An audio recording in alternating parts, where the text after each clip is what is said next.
My name is Andrew White, and I'll be reading from the beginning of the Hades episode of Ulysses. Martin Cunningham first poked his silk-hatted head into the creaking carriage and, entering deftly, seated himself. Mr. Power stepped in after him, curving his height with care. "Come on, Simon. After you," Mr. Bloom said. Mr. Dedalus covered himself quickly and got in, saying, "Yes, yes." "Are we all here now?" Martin Cunningham asked. "Come along, Bloom." Mr. Bloom entered and sat in the vacant place. He pulled the door to after him and slammed it tight till it shut tight. He passed an arm through the arm strap and looked seriously from the open carriage window at the lowered blinds of the avenue. One dragged aside, an old woman, peeping, nose white flattened against the pane. Thanking her stars she was passed over. Extraordinary, the interest they take in a corpse. Glad to see us go, we give them such trouble coming. Job seems to suit them. Hugger-mugger in corners, slop about in slipper-slappers for fear he'd wake. Then, getting it ready, laying it out. Molly and Mrs. Fleming making the bed. Pull it more toward your side. Our winding sheet. Never know who will touch you dead. Wash and shampoo. I believe they clip the nails and the hair. Keep a bit in an envelope. Grow all the same after. Unclean job. All waited. Nothing was said. Stowing in the wreaths, probably. I am sitting on something hard. That soap in my hip pocket. Better shift it out of that. Wait for an opportunity. All waited. Then, wheels were heard from in front, turning, then nearer, then horses' hooves, a jolt. Their carriage began to move, creaking and swaying. Other hooves and creaking wheels started behind. The blinds of the avenue passed, and number 9 with its craped knocker, door ajar, at walking pace. They waited still, their knees jogging, till they had turned and were passing along the tram tracks. Tritonville Road, quicker. The wheels rattled, rolling over the cobbled causeway, and the crazy glasses shook, rattling in the door frames. "What way is he taking us?" Mr. Power asked through both windows. "Irishtown," Martin Cunningham said. "Rings End, Brunswick Street." Mr. Dedalus nodded, looking out. "That's a fine old custom," he said. "I'm glad to see it has not died out." All watched a while through their windows, caps and hats lifted by passers. Respect. The carriage swerved from the tram track to a smoother road past Watery Lane. Mr. Bloom at gaze saw a lithe young man, clad in mourning, a wide hat. "There's a friend of yours gone by, Dedalus," he said. "Who is that?" "Your son and heir." "Where is he?" Mr. Dedalus said, stretching over across. The carriage, passing the open drains and mounds of ripped-up roadway before the tenement houses, lurched round the corner and, swerving back to the tram track, rolled on noisily with chattering wheels. Mr. Dedalus fell back, saying, "Was that Mulligan cad with him, his fides acades?"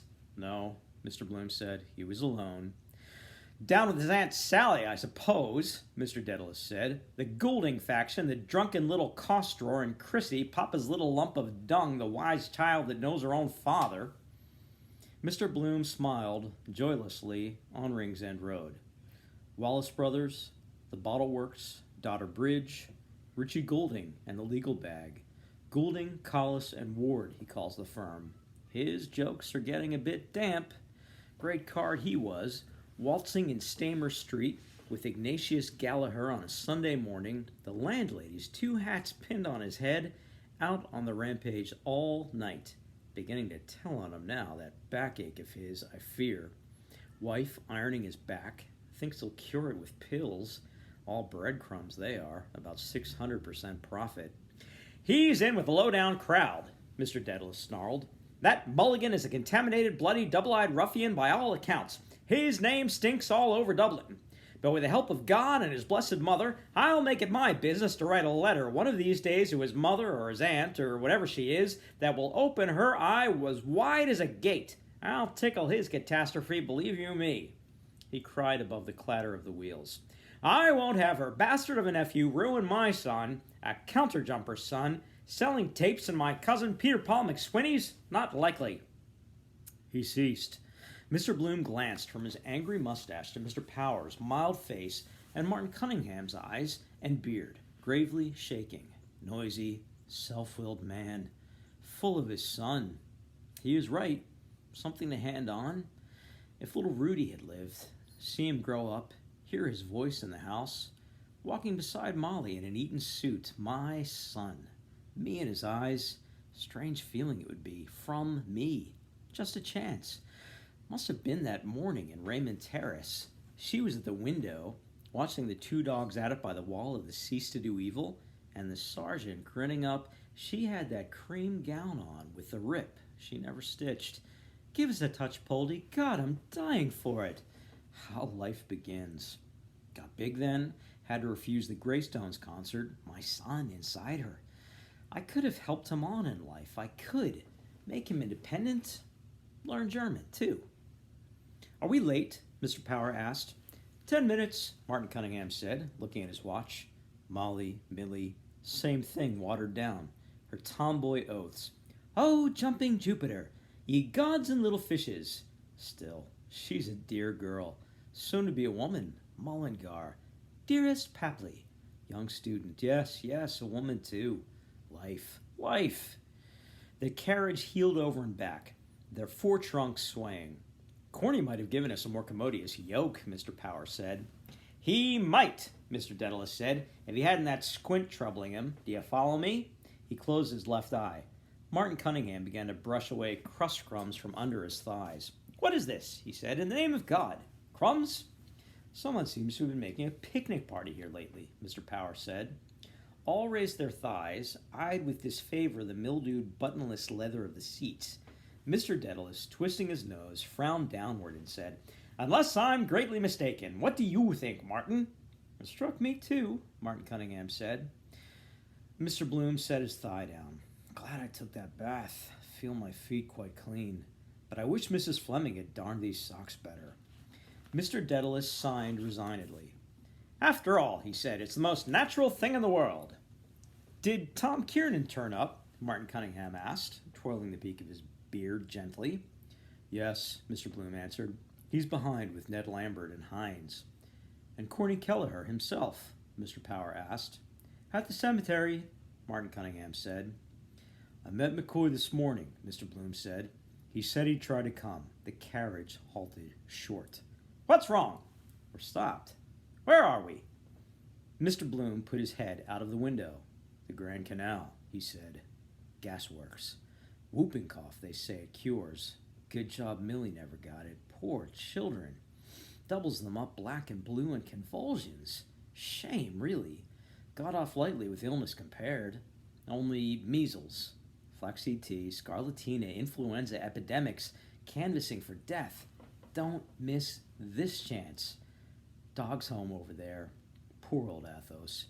Be good to Athos, Leopold, is my last wish. Thy will be done. We obey them in the grave. A dying scrawl. He took it to heart, pined away. Quiet brute. Old men's dogs usually are. A raindrop spat on his hat. He drew back and saw an instant of shower spray dots over the gray flags, apart, curious, like through a colander. I thought it would. My boots were creaking, I remember now. The weather is changing, he said quietly. A pity it did not keep up fine, Martin Cunningham said. Wanted for the country, Mr. Power said. There's the sun again coming out. Mr. Dedalus, peering through his glasses toward the veiled sun, hurled a mute curse at the sky. It's as uncertain as a child's bottom, he said. We're off again. The carriage turned again its stiff wheels, and their trunks swayed gently. Martin Cunningham twirled more quickly the peak of his beard. Tom Kiernan was immense last night, he said, and Paddy Leonard, taking him off to his face. Oh, draw him out, Martin, Mr. Power said eagerly. Wait till you hear him, Simon, on Ben Dollard singing of the Crappie Boy. Immense, Martin Cunningham said pompously. His singing of that simple ballad, Martin, is the most trenchant rendering I ever heard in the course of my experience. Trenchant, Mr. Power said, laughing. He's dead nuts on that, and the retrospective arrangement. Did you read Dan Dawson's speech? Martin Cunningham asked. I did not then, Mr. Dedalus said. Where is it? In the paper this morning. Mr. Bloom took the paper from his inside pocket. That book I must change for her.